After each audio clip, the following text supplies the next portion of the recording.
Now the weavers have to devote all their times in weaving. अभी weavers को खेती बाती छोड़ के सिर्फ वीविंग ही करना था और इस वीविंग में पूरे परिवार इन्वॉल्व था. But then also soon however in many weaving villages, फिर भी क्या हुआ पता है, तुरंत ही कुछ समय बाद बहुत सारे वीविंग विलेजेस में there were reports of clashes between weavers and gomasthas. लड़ाई झगड़े की भिड़ंत की खबर आने लगी. किसके बीच में? Weavers and gomasthas. Who were Gomasthas? Gomasthas were the paid servant of Britishers, East India Company. They were kept for what purpose? They were kept for supervising weavers, collect supplies and examine the quality of clothes. So खबरें आने लगी clashes की, किसके बीच में? Weavers and Gomasthas. Earlier supply merchant, listen carefully. पहले क्या होता था? जो इंडियन सप्लाई मर्चेंट्स होते थे, ब्रिटिशर्स के आने के पहले किसका नेटवर्क था? इंडियन बैंकर्स एंड मर्चेंट्स का. Earlier the supply merchants of India very often lived with in the weaving village. पहले जो भारत के सप्लाई मर्चेंट्स थे वो वीविंग विलेज में रहते थे and they had close relationship with the weavers. Weavers के साथ इनका गहरा नाता होता था, क्लोज रिलेशनशिप था वीवर्स के साथ. किसका था? Supply merchants of India. और ये जो सप्लाई मर्चेंट्स होते थे, supply merchants of India, they look after the needs of weavers. Weavers की आवश्यकताओं का ध्यान रखते थे and helping them in the times of crisis. आपदा के समय, विपत्ति के समय वीवर्स की मदद भी करते थे. लेकिन अब इंडियन सप्लाई मर्चेंट्स नहीं है. Now the Britishers had the direct control over Indian weavers. उन्होंने सब हटा दिया, कंपटीशन सब कुछ हटा दिया रास्ते से. But the new gomasthas were outsider. अब इन्होंने लोन किससे ले चुके थे? ब्रिटिश से, ईस्ट इंडिया कंपनी से लोन ले चुके थे. अब उनमें ही पूरी तरह से बंध गए थे और गोमस्थास इनकी निगरानी करते थे. लेकिन अब इनकी तकलीफ समझने वाला कोई भी नहीं था. पहले इंडियन सप्लाई मर्चेंट्स का क्लोज रिलेशनशिप होता था. They help them and also in the times of crisis look after their needs. But now gomasthas were outsiders. ये बाहरी थे with no long term social link with the village.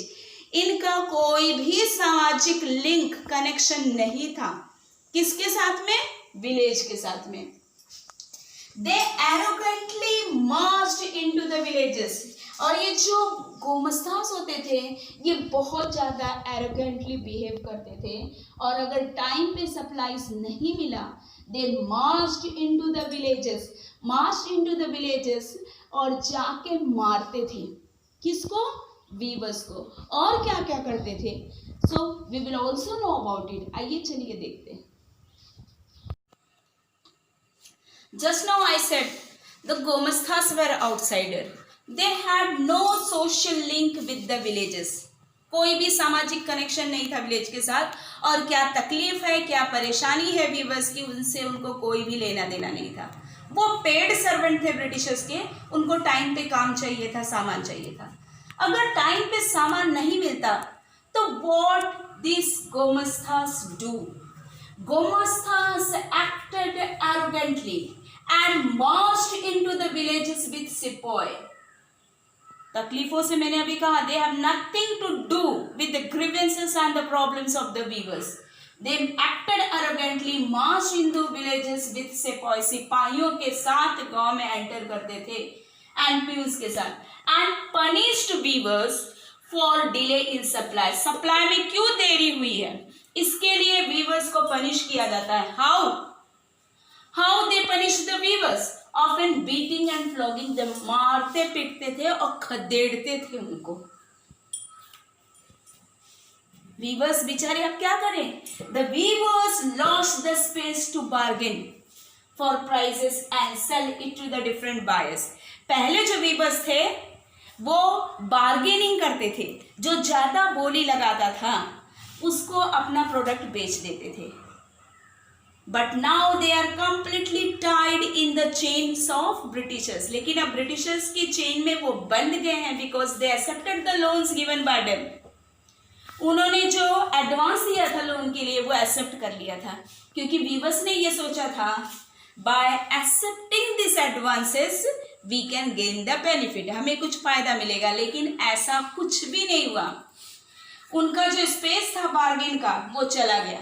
Plus with that उसके साथ और क्या क्या हुआ, price they received often from the company. देखिए company used to give them advance, loan देती थी, but for what purpose? To buy the raw material, कच्चा माल खरीदने के लिए देती थी।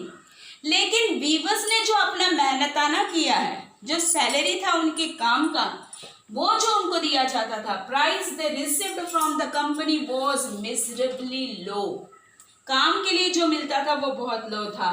And the loans they accepted tied them to company, लेकिन अब कुछ नहीं कर सकते थे viewers now can't do anything.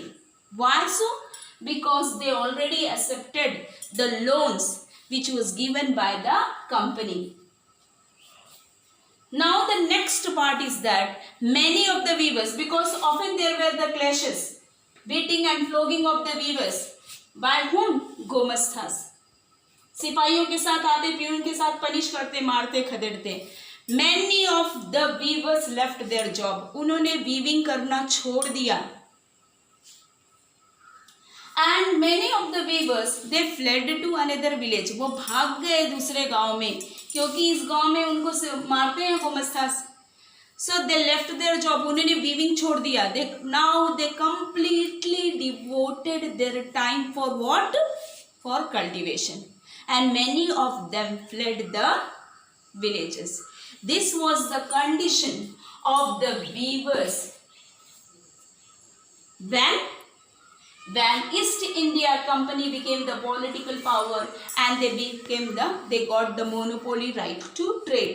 जब एकाधिकार मिला ब्रिटिशर्स को और वीवर्स पे उन्होंने डायरेक्ट कंट्रोल जब बिठाया, तो ये कंडीशन हो गई थी किसकी? वीवर्स की। Now tomorrow I will catch up with you all with the new points that Manchester comes to India. Have a good day, my dear students.